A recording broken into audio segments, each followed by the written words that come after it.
Sejak itulah Muhammad kecil dirawat dengan penuh cinta dan kasih sayang oleh kakeknya, Abdul Muthalib. Muhammad, sudah berhentilah memerah susunya.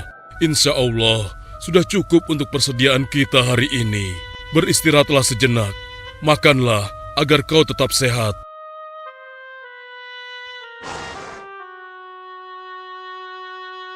Ya Allah, betapa mulia akhlak cucuku ini. Namun, kasih sayang Abdul Muthalib tidak berlangsung lama. Saat usia Muhammad 8 tahun, Abdul Muthalib kakeknya yang sangat menyayanginya itu meninggal dunia. Kemudian, pengasuhan atas Muhammad pun beralih ke pamannya, Abu Thalib. Muhammad kecil tahu betul betapa sayangnya pamannya kepadanya. Di mana Muhammad? Ia tengah mengembalakan kambing milik salah seorang penduduk Mekah, suamiku. Sejak kapan dia keluar rumah? Sekitar waktu subuh tadi. Subhanallah, betapa baiknya akhlak keponakanku ini. Ya Allah, maafkan ketidakmampuanku mencukupi kebutuhan keponakanku. Sayangi dan berkahilah dia. Jadikanlah dia orang yang mulia di antara manusia. Hingga saat usia Muhammad menginjak 12 tahun, pamannya Abu Thalib mengajaknya berdagang ke Syam. Sampailah mereka di satu daerah bernama Busra. Saat mereka beristirahat, datanglah seorang pendeta menghampiri. Wahai saudaraku, selamat datang di Busra. Tampaknya kalian bukan orang sini. Dari manakah kalian berasal? Terima kasih saudaraku, kami datang dari Mekah. Lalu, siapakah gerangan anak ini? Ini adalah keponakanku, Muhammad namanya. Apakah engkau bertanggung jawab atasnya, Tuan? Ya, Kemana ayahnya? ayahnya sudah meninggal sejak ia masih dalam kandungan. Oh, apakah kini dia yatim piatu?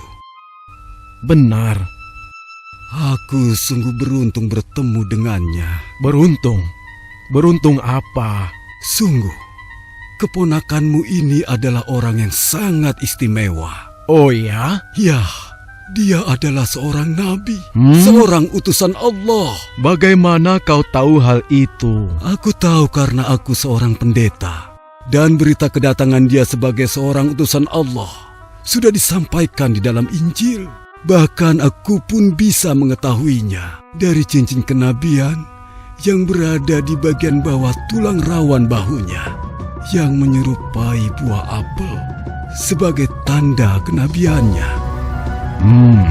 Begitulah pendeta bernama Bahira menyampaikan kepada Abu Thalib perihal kenabian Muhammad.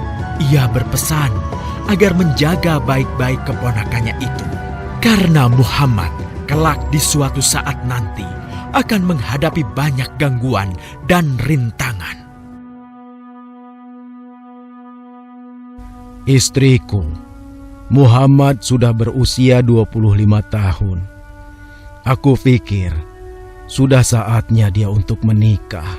Betul, suamiku. Namun, dengan siapakah dia akan kita jodohkan? Kemarin Khadijah mengirimkan utusannya dan menyatakan keinginan Khadijah untuk menjadikan Muhammad sebagai suaminya. Hah? Khadijah? Khadijah yang mulia itu? Betul istriku, Khadijah yang selama ini mempercayakan barang perniagaannya kepada Muhammad. Kenapa dia memilih Muhammad? Ya, Khadijah mengagumi kejujuran dan kebaikan akhlak Muhammad. Menurutmu sendiri bagaimana?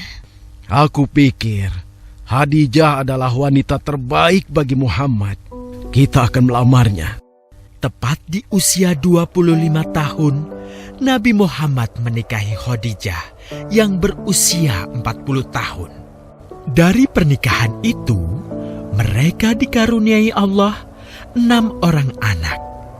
2 laki-laki adalah Al-Qasim dan Abdullah. Sedangkan putrinya adalah Zainab, Ruqayyah, Ummu Kulsum, dan Fatimah. Namun, Kedua putranya itu telah meninggal semenjak mereka kecil.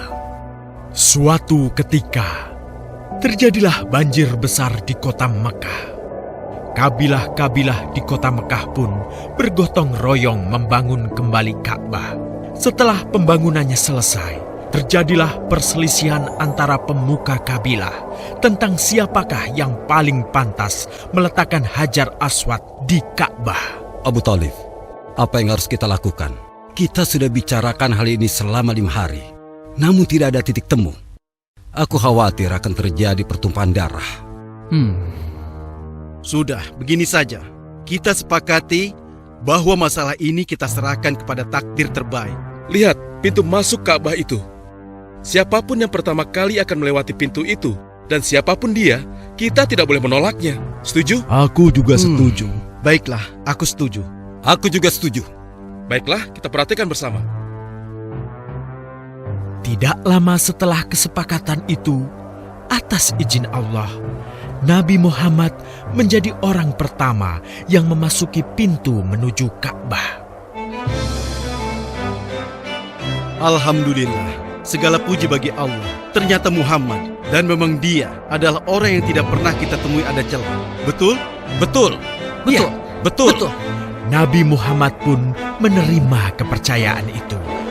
Dengan kebijaksanaannya, Nabi Muhammad meminta sehelai kain, lalu meletakkan Hajar Aswad di atasnya. Nabi Muhammad mempersilahkan seluruh pemuka kabilah untuk memegang ujung-ujungnya dan mengangkatnya secara bersama-sama. Setelah sampai pada sudut Ka'bah, giliran Nabi Muhammad meletakkan Hajar Aswad di tempatnya semula. Terhindarlah perpecahan di kota Mekah. Meskipun demikian, kegelisahan masih terus menggelayuti hati Nabi Muhammad. Kejahiliahan ada di mana-mana. Kezaliman dan kemaksiatan terus berlangsung. Ia tak habis pikir. Nabi Muhammad mulai merenung dan menyendiri untuk menghindar dari perilaku jahiliyah. Nabi Muhammad memilih tempat di sebuah goa di atas bukit sekitar Mekah. Goa Hiro.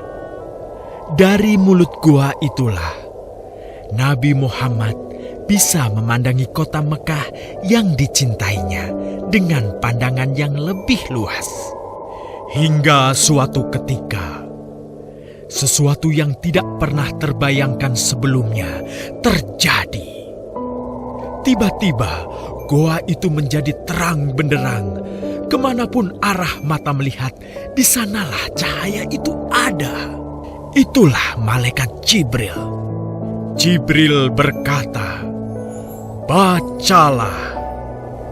Dengan gemetar, Nabi Muhammad berkata, "Aku tidak bisa membaca." Malaikat Jibril lantas merangkul Nabi Muhammad SAW dengan kuat hingga nafas beliau sesak. Seraya berkata lagi, "Bacalah." Sampai akhirnya malaikat Jibril membantunya setelah merangkulnya dan menyuruhnya membaca hingga 3 kali. Kemudian malaikat Jibril membantunya membaca. "Bacalah dengan menyebut nama Tuhanmu yang menciptakan. Dia telah menciptakan manusia dari segumpal darah. Bacalah, dan Tuhanmulah yang paling pemurah, yang mengajarkan manusia dengan perantaraan Al-Qalam. Dia mengajarkan kepada manusia apa yang tidak diketahuinya." Kalimat suci telah terucap. Resmilah sudah. Dari dalam Goa Hiro, Allah mengangkat Nabi Muhammad SAW sebagai penuntun dari kegelapan menuju cahaya, dari keburukan menjadi kebaikan, dan dari kesengsaraan menuju ke keselamatan.